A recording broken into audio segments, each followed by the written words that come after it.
Assalamualaikum warahmatullahi wabarakatuh.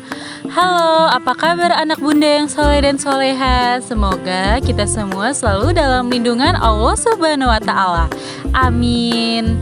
Sekarang kita masuk ke pembelajaran tema 5, subtema 2, pembelajaran ke-5 dan 6. Simak pembelajaran hari ini dengan baik ya.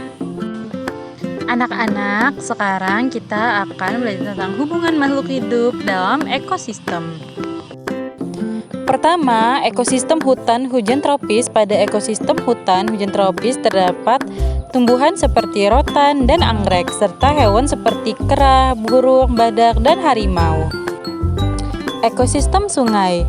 Tumbuhan yang hidup di ekosistem sungai antara lain ganggang, enceng gondok, lumut, dan lain sebagainya.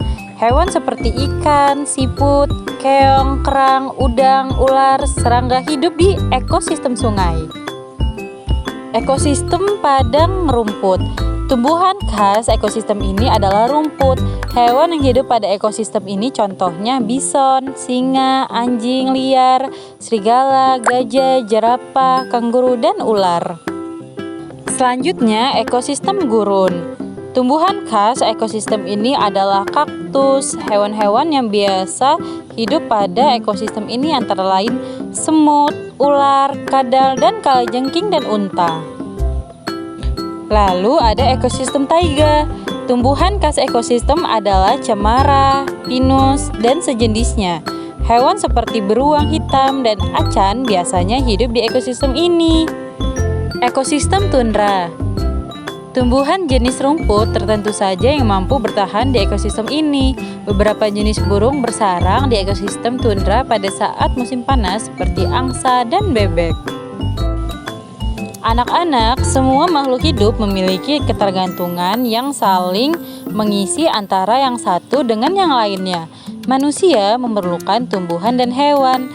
Tumbuhan dan hewan juga memerlukan manusia. Makhluk hidup juga memerlukan tanah, udara, air, dan matahari untuk mendukung kehidupannya. Anak-anak, pada rantai makanan terjadi proses memakan dan dimakan oleh berbagai makhluk hidup yang ada pada sebuah ekosistem. Pada gambar tersebut, terlihat tumbuhan hijau menghasilkan makanan yang akan dikonsumsi oleh hewan. Konsumen tingkat pertama, hewan konsumen tingkat pertama dimakan oleh hewan konsumen tingkat kedua. Begitu seterusnya, hingga hewan tingkat tertinggi mati dan diuraikan oleh penguraian. Selain ketergantungan makhluk hidup melalui rantai makanan, makhluk hidup lain yang berhubungan dengan cara yang khas. Hubungan dua makhluk hidup yang berbeda dan sangat erat kaitannya disebut simbiosis. Terdapat 3 jenis simbiosis, yaitu simbiosis mutualisme, komenalisme, dan paratisisme. Simbiosis mutualisme adalah hubungan antara dua makhluk hidup yang saling menguntungkan. Contoh simbiosis mutualisme adalah hubungan antara burung jalak dengan kerbau. Kerbau mendapatkan keuntungan karena kutunya berkurang, sedangkan burung jalak mendapatkan makanan. Contoh lain adalah hubungan antara lebah dan bunga lebah, mendapatkan makanannya berupa nektar dan bunga. Juga diuntungkan karena lebah membantu penyerbukan bunga. Simbiosis komensialisme. Hubungan antara dua makhluk hidup yang menguntungkan salah satu pihak sedangkan pihak yang lain tidak, dirugikan dan juga tidak diuntungkan. Contoh simbiosis komensialisme adalah hubungan antara tumbuhan anggrek dan pohon yang ditumpanginya. Tumbuhan anggrek mendapatkan keuntungan karena dapat menumpang hidup pada pohon dan selama menumpang tersebut tidak merugikan pohon. Simbiosis paratisisme adalah hubungan antara dua makhluk hidup yang menguntungkan salah satu pihak sedangkan yang pihak lain dirugikan. Contoh simbiosis parasitisme adalah hubungan antara pohon mangga dan benalu. Benalu dapat hidup subur karena mengandung zat-zat makanan dari pohon mangga yang ditumpanginya, sehingga pohon mangga lama-lama akan menjadi kurus dan lambat laun bakal mati. Hubungan makhluk hidup dalam ekosistem tertentu. Kalian mengetahui alam begitu luar biasa. Terdapat macam-macam interaksi makhluk hidup yang terdapat di alam. Karena luar biasanya, tidak jarang manusia menjadikan alam sebagai sumber inspirasi dalam membuat karya seni, misalnya tarian. Alam dan tarian tidak dapat dipisahkan dari kehidupan masyarakat suku Mentawai yang tinggal di Pulau Nias, Sumatera Utara. Selain menjadi sumber kehidupan, alam memberikan inspirasi seni. Alam sebagai inspirasi seni dapat dilihat dari tarian tradisional mereka yang diberi nama Turuk Langgai. Dalam tarian Turuk Langgai, penari menarikan aneka hewan seperti unggas, kelinci, dan monyet. Tarian ini biasanya ditarikan sebagai penutupan prosesi penobatan yang dilakukan ahli pengobatan tradisional suku Mentawai. Tujuan tarian ini adalah memberikan penghiburan kepada si sakit agar segera sembuh. Tarian ini ditarikan oleh beberapa sikerei, seorang ahli pengobatan yang memimpin upacara ini. Sikerei mengenakan hiasan kepala berupa manik-manik dan bulu unggas dan memegang dedaunan. Beberapa dedaunan diselipkan di bagian belakang tubuhnya menyerupai ekor. Anak-anak, berdasarkan uraian tersebut, kita mengetahui properti yang digunakan pada tari Turuk Langgai antara lain hiasan kepala berupa manik-manik, bulu unggas, dan dedaunan.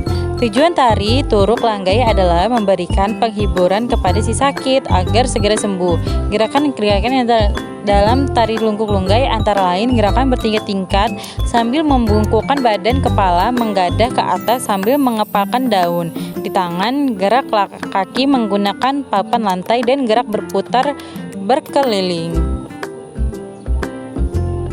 Tari Tungguk Langgai merupakan salah satu kekayaan budaya Indonesia. Contoh lain budaya bangsa Indonesia yang tidak boleh kita tinggalkan adalah semangat bergotong royong dan saling membantu.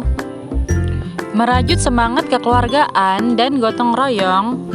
Gotong royong adalah pembantingan tulang bersama, pemerasan keringat bersama, perjuangan bantu-membantu sesama.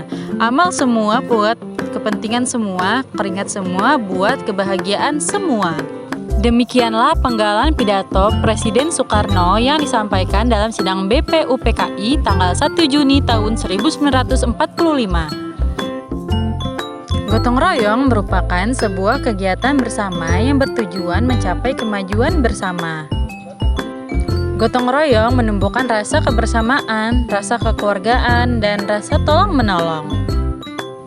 Lalu, apa yang dimaksud dengan semangat kekeluargaan?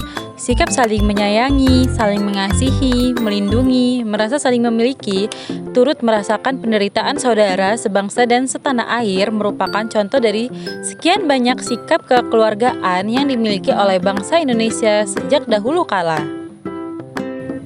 Contoh semangat gotong royong dan kekeluargaan di lingkungan sekolah, antara lain mempelajari tarian tradisional dari daerah lain, gotong royong dalam membersihkan lingkungan sekolah, kerjasama mengerjakan tugas kelompok, melakukan voting pemilihan ketua kelas, menjaga kerukunan antar warga sekolah.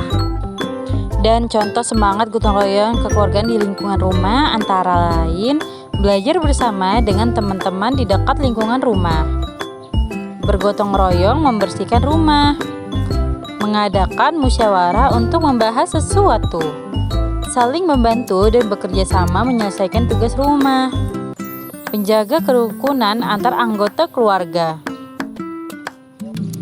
Nah, anak-anak, itu dia pembelajaran ekosistem, hubungan antara makhluk hidup dalam ekosistem. Pembelajaran kelima dan 6. Semoga kita semua dapat memahami dan mempelajari pelajaran ini ya. Wassalamualaikum warahmatullahi wabarakatuh.